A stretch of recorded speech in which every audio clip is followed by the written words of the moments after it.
But do you have any sort of an identification? No, I do have my driver license. Oh, you do? Yes, I do. Don't show them that and you're good. But the only problem is, I don't want to vote if I'm not legal. I think that's going to be a problem. I'm not sure. It won't be. It shouldn't be an issue at all. No? As long as you're registered to vote, you'll be fine. Yeah, it doesn't matter if you're illegal or not. Project Veritas, our friend James O'Keefe doing it again. Joining us is Andrew Kostler, legal fellow at the Great Heritage Foundation. Hello, Andrew. Hi, thanks for having me. It's my pleasure. Election day just a few days away, and we have Colorado with the new election system and everything. All the ballots are mailed out by mail. They're one of 3 states now to do that. We have, all kinds of instances of voter fraud, Pennsylvania, people pleading guilty. What's going on here? What's going on is what, always goes on in elections. There are shenanigans. And across the country, we have the expectation that there will be instances of voter fraud, maybe mistakes, maybe not intentional, maybe intentional. But it just goes to show you that where states can enact reasonable measures to protect the ballot, they should do so. Well, what is the likelihood that, close races on Tuesday could be determined by voter fraud? We're seeing a lot of narrow races, many narrow races across the country. If you look at Real Clear Politics, you look at their polling, there are many races within the margin of error.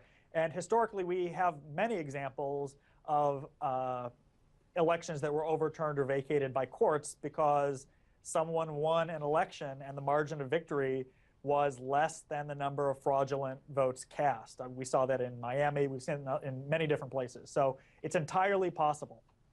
Yeah, and that's very frightening. And, the mantra from the left that voter ID laws, of course, are racist. They're designed to keep blacks and minorities away from the polls is so ridiculous. And so is the claim that there is no voter fraud.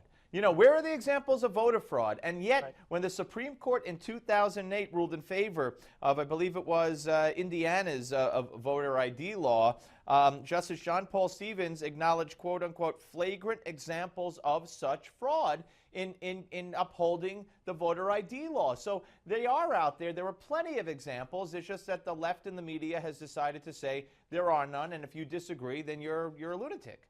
Right, and John Paul Stevens, who authored that opinion, he's no right-wing nut. No, right. He was on the left side of the court, and he wrote that opinion. And also in that opinion, he says, "Hey, we have no examples of people who were actually disenfranchised due to the voter ID requirement." And what we've seen since that time, since 2008, are election after election where states that enact voter ID actually see minority turnout increase at a greater rate than those states that don't enact voter ID. And why might this be?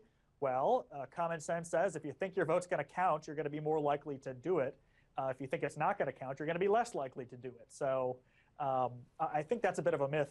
I certainly agree with that.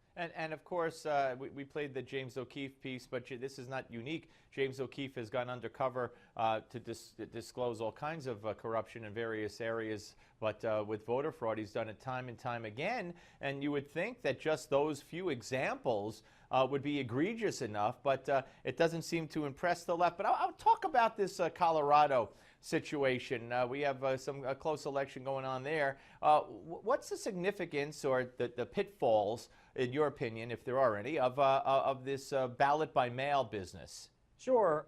Well, in-person voting is probably the most secure type of voting that you can have, and we've done it for 200 years plus.